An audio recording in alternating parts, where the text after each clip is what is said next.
In order to do a binomial expansion, we have to use Pascal's triangle. So we're looking for the third term of this binomial expansion, which means we don't have to go all the way to the end. We don't have to simplify everything.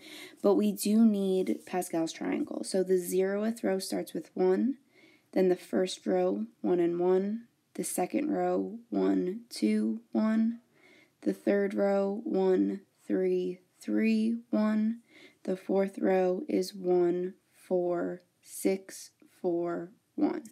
This is the row we're looking at. So again, each time it starts with a 1, and it's like saying 1 plus 0 gives me a 1 here. And then I'm just adding the two numbers each time to get my new number. So this is my 0th row, first row, second row, third row, and fourth row. And since I'm raising it to the 4th power, I need to look at the 4th row. Now my A term is the first term, so that's my 2x, and my B term is the 1. Now each time when I expand it, I'm going to be doing the Pascal's number, then the A term to the 4th power, B term to the 0th power. And each time the A term goes down 1 as the B term goes up 1 exponentially. So when I look at Pascal's triangle, the first term for the 4th row is a 1. So it's going to be 1 times my A term. And since it's to the 4th power, my A term starts to the 4th power. And my B term starts at the 0th power. Anything to the 0th power is just 1, so you don't have to write that one.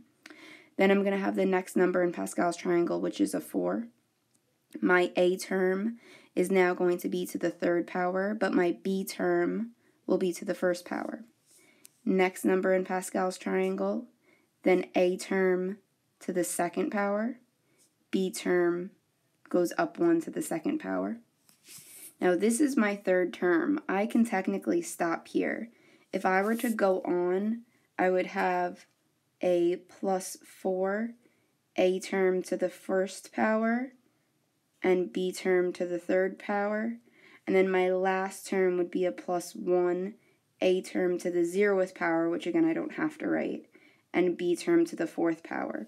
So your A term starts to this highest power, and B starts at 0, and you end when your A term is at 0 and your B term is at that highest power. But again, we're just looking here. So the 3rd term, I'm just going to simplify that 3rd term. Now, if it asked me for the polynomial, I would have to simplify this whole thing, each part, but it's not. So I can just simplify that 3rd term. So 2x squared is going to give me a 4x squared. 1 squared gives me a 1. 1 times 4x squared is 4x squared. And 6 times 4x squared is 24x squared. So this is my 3rd term, and that would answer the question.